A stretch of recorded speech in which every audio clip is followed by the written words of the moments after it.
Assalamualaikum warahmatullahi wabarakatuh. Perkenalkan, kami dari kelompok 5 dan di video ini ingin mempresentasikan mengenai hearing well-being menggunakan Orange Data Mining. Boleh next slide?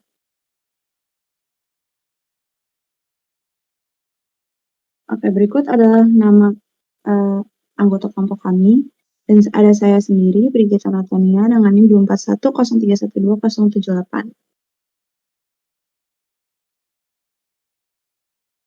Saya Naifa Nindya Zara dengan NIM 24103120080. Saya Faiz Ismail Kurnia Ahsan, 24103120091.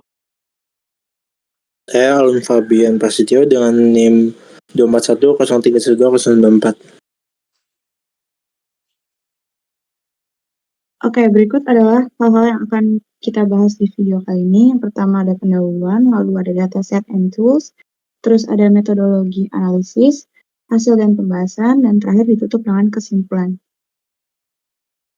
Oke, boleh next slide. Oke, sekarang kita masuk ke slide pendahuluan, di mana pada bagian pendahuluan ini saya akan menjelaskan latar belakang dan tujuan jangka pendek dari analisis yang dilakukan. Jadi, seiring dengan meningkatnya penggunaan headphone dalam aktivitas sehari-hari, muncul potensi risiko terhadap kesehatan pendengaran, terutama jika digunakan secara berlebihan. Nah, penggunaan headphone yang tidak terkontrol dapat menyebabkan gangguan pendengaran secara bertahap. Namun, permasalahannya adalah banyak individu belum menyadari kalau gejala awal gangguan pendengaran dan cenderung jarang melakukan tes pendengaran. Nah, selain itu, tingkat kesadaran terhadap pentingnya perawatan pendengaran sejak dini masih tergolong rendah dan menjadi permasalahan yang perlu diperhatikan. Oleh karena itu, tujuan jangka pendek dari analisis ini adalah untuk mengidentifikasi kebiasaan penggunaan headphone responden, mengetahui indikasi awal permasalahan pendengaran, mengidentifikasi hambatan dalam melakukan tes pendengaran, serta menilai tingkat kesadaran responden terhadap perawatan pendengaran sejak dini. Jadi seluruh tujuan tersebut dianalisis menggunakan Orange Data Mining sebagai alat bantu untuk mengolah dan memvisualisasikan data survei. Boleh next slide. Lanjut ke bagian dataset dan tools. Yang pertama bagian dataset, kelompok kami menggunakan data Hearing Wellbeing Survey pada tahun 2005 yang bersumber dari Kaggle.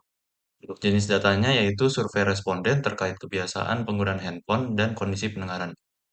Untuk fokus variabelnya ada beberapa yaitu diantaranya daily headphone use, miss important sounds, discomfort after use, belief early hearing care, dan ada variabel pendukung yaitu hearing test barrier. Selanjutnya untuk tools, kelompok kami menggunakan Orange Data Mining. Metode analisisnya itu ada clustering dengan K-means dan visualisasi data dengan scatter plot dan distribution. Kenapa menggunakan K-means? Karena K-means dapat mengelompokkan responden berdasarkan kelompok variabelnya seperti daily headphone use, miss important sounds, hearing test barrier, dan belief early hearing care. Untuk scatter plot itu berguna untuk memvisualisasikan hubungan antara variabel utama, dan distribution itu untuk melihat sebaran dan kecenderungan data. Lalu alasan penggunaan Orange Data Mining yaitu analisis data tanpa coding dan mendukung proses input proses output secara visual. Lalu pada metodologi itu ada 3. Yang pertama alur analisisnya, yang dimana datanya itu diimpor dari file CSV dan diperiksa dalam data table. Lalu ada pemilihan variabelnya, yang dimana variabel itu dipilih sesuai tujuan dan relevan untuk analisisnya. Yang terakhir itu ada metode clustering atau K-means. K-means itu adalah metode pengumpulan data mengelompokkan berdasarkan kemiripannya dengan pusat, cluster, atau centroid, dan diulang hingga hasilnya stabil. Oke, sekarang masuk ke slide selanjutnya, yaitu hasil dan pembahasan terkhusus visualisasi scatter plot. Jadi pada slide ini kita udah tampilkan hasil visualisasi scatter plot dari analisis menggunakan Orange Data Mining. Di sumbu horizontal menunjukkan durasi penggunaan headphone harian, sedangkan sumbu vertikal itu menunjukkan kondisi responden dalam melewatkan suara penting, baik di ruang publik, percakapan keluarga, maupun situasi penting lainnya. Jadi, setiap titik itu mempresentasikan satu responden, dan warna yang berbeda menunjukkan hasil pengelompokan responden menggunakan metode Kameans ke dalam 3 klaster.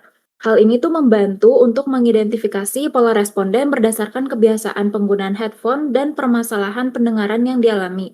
Dari visualisasi ini dapat dilihat juga bahwa responden dengan durasi penggunaan headphone yang lebih lama cenderung berada pada kategori yang lebih sering melewatkan suara penting. Nah, sebaliknya, responden dengan penggunaan yang lebih singkat itu cenderung berada pada kelompok yang tidak mengalami gangguan signifikan. Nah, hasil ini tuh menunjukkan kalau misalkan adanya hubungan antara kebiasaan penggunaan headphone dan indikasi awal permasalahan pendengaran, sehingga mendukung pencapaian tujuan jangka pendek dari analisis ini. Boleh di next slide. Kita ada hasil analisis distribusi dengan variabel yang digunakan hearing test barrier dan belief in early hearing care. Untuk hasil analisisnya, yang pertama, sebagian besar responden masih memiliki hambatan dalam melakukan tes pendengaran. Yang kedua, tingkat kesadaran terhadap perawatan pendengaran sejak dini tergolong rendah hingga sedang. Dan yang ketiga, hal ini menunjukkan bahwa permasalahan pendengaran masih belum menjadi prioritas utama bagi banyak responden.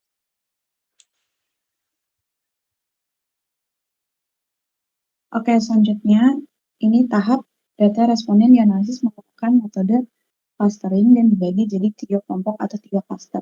Cluster yang pertama itu nunjukin kalau responden dengan penggunaan headphone relatif rendah, jarang melewatkan suara penting, dan punya tingkat kesadaran perawatan pendengaran yang lebih baik.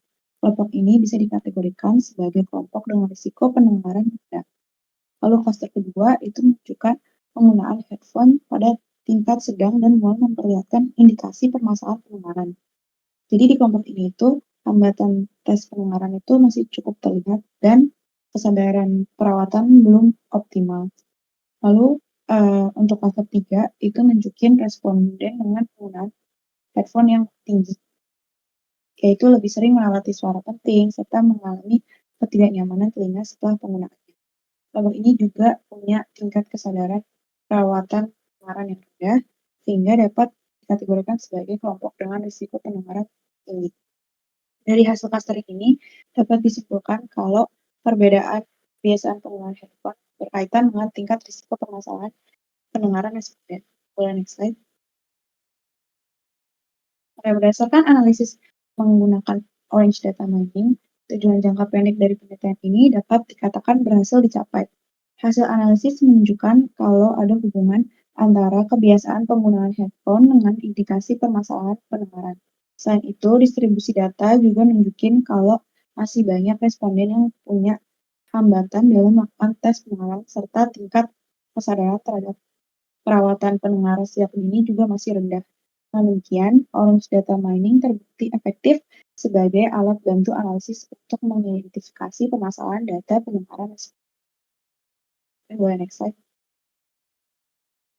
Baik, mungkin cukup sekian presentasi dari kelompok kami. Untuk kurang lebihnya mohon maaf.